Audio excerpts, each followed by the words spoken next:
Hello बच्चे, welcome to my channel. तो आज हम करने वाले हैं क्लास 9 का हिंदी का वर्कशीट नंबर यहाँ पर है 46 और ये है 19 अक्टूबर 2020 की वर्कशीट। ठीक है, तो यहाँ पर बच्चे यहाँ पर दिया गया है ये आपका हिंदी में क्या पढ़ना है, मेरे बचपन के दिन आनी यहाँ पर उसका भागवन पढ़ना है। ठीक है, और उसी से एक गद्यांश लिया गया है और इस गद्यांश को पढ़ के आपको क्या करना है, यहाँ पर ये 5 क्वेश्चंस का उत्तर करना है। तो ये सारा 5 क्वेश्चन का उत्तर हम क्या करेंगे, अपने पीडीएफ के माध्यम से सॉल्व करेंगे। तो सबसे पहले इस यहाँ पर जो गद्यांश दिया गया है इसको पढ़ लेते हैं। तो इसे पढ़ लेंगे, समझ लेंगे तो हम आसानी से क्या कर सकते हैं, उन प्रश्नों का उत्तर दे सकते हैं। ठीक है, तो बच्चे अगर जो मेरे चैनल को अभी तक आपने सब्सक्राइब नहीं कर रखा है तो मेरे चैनल को सब्सक्राइब कर लें, साथ साथ में बेल आइकन को भी दबा लें जिससे कि मेरा वीडियो आप तक पहुंच सके। तो यहाँ पर देखिए दिया गया है कि बचपन की स्मृतियां में एक विचित्र सा आकर्षण होता है, यानी स्मृतियां का मतलब होता है आदि। ठीक है, और यहाँ पर आकर्षण आप भी आदि कर सकते हैं कि जो बचपन का जो आदि होता है, स्मृतियां होती है, वो अपनी ओर क्या करती है, खींचती है, अट्रैक्ट करती है। ठीक है,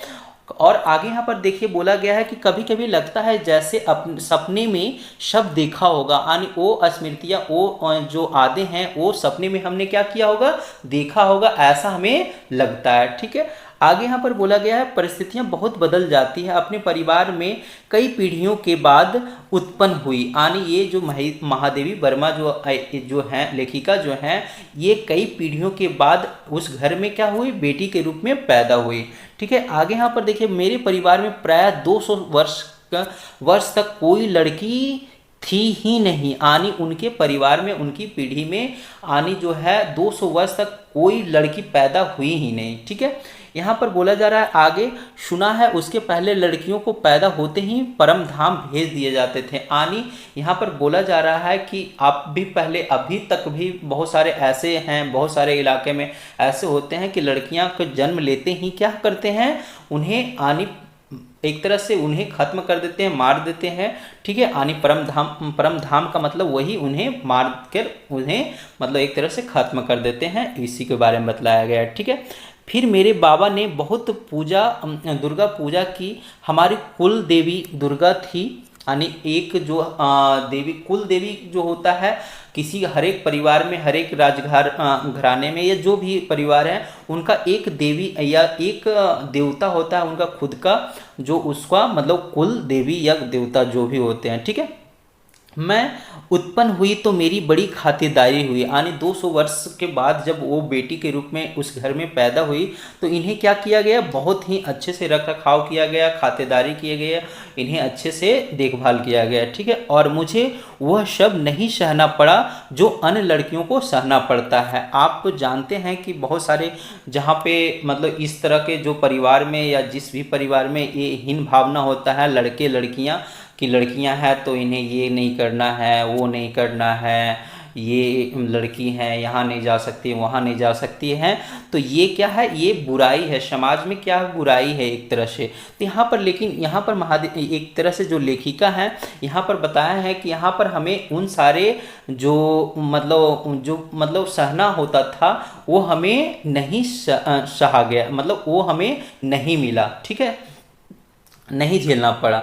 आगे यहाँ पर बोला गया है परिवार में बाबा फारसी और उर्दू जानते थे, यानी उनके जो दादा थे, बाबा थे, वो फारसी और उर्दू, ये फारसी उर्दू यानी एक तरह से मुस्लिम शब्द का यानी उर्दू वर्ड में ही फारसी उसी से रिलेटेड है। यहाँ पर देखिए उनके परिवार में यानी उनके पिताजी जो हैं अंग्रेजी पढ़ी थी, यानी वो अंग्रेजी जानते थे, हिंदी के कोई वातावरण ही नहीं था, यानी उनके परिवार में लंबे समय तक हिंदी का कोई वातावरण ही नहीं था। आगे यहाँ पर बोला जा रहा है कि मेरी माता जबलपुर, यानी जबलपुर से आई तब वो अपने साथ हिंदी लाई, यानी इनकी माता जो है क्या जानती थी, हिंदी जानती थी, तभी उनके घर में हिंदी का शब्द यानी वे हिंदी पहुंचा। वे पूजा पाठ भी बहुत करती थी। पहले पहल उन्होंने मुझको पंचतंत्र पढ़ना सिखाया, यानी एक तरह से लेखिका बोल रही हैं कि हमारी माता जो हैं वो सबसे पहले हमें क्या पढ़ने के लिए सिखाया, तो वो पंचतंत्र यानी एक हिंदी का एक बहुत ही मशहूर कहानी है, तो ये उन्हें पढ़ने के लिए सिखाया गया।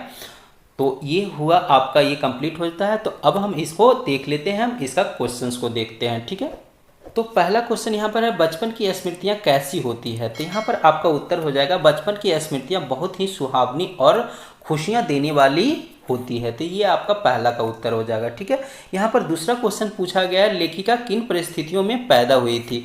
तो यहाँ पर आपका उत्तर देना होगा, लेखिका कई पीढ़ियों के बाद उस पीढ़ी में बेटी के रूप में पैदा हुई थी। ठीक है, तो ये आपका दूसरा का उत्तर हो जाएगा।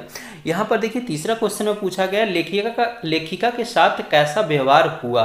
तो यहाँ पर आप जानते हैं कि लेखिका कई एक वर्षों के बाद उस घर में बेटी के रूप में पैदा हुई थी। ठीक है, तो इसीलिए उसका बहुत अच्छे से ख्याल रखा गया और खूब खातिरदारी की गई। ठीक है, तो यहाँ पर आपका ये आंसर हो जाएगा। चौथे क्वेश्चन में यहाँ पर पूछा गया है, परिवार में पढ़ाई लिखाई का क्या वातावरण है। यानी एक तरह से पूछा जा रहा है कि पढ़ाई लिखाई में उस घर में क्या क्या कौन कौन जानते थे। तो हम आंसर कर सकते हैं, घर में सभी शिक्षित थे। दादाजी फारसी और उर्दू जानते थे, यानी दादाजी यानी बाबा जी। ठीक है, थे। पिताजी अंग्रेजी और माताजी हिंदी का ज्ञानी थे। ठीक है, तो ये आपका यहाँ चौथा का हो जाएगा।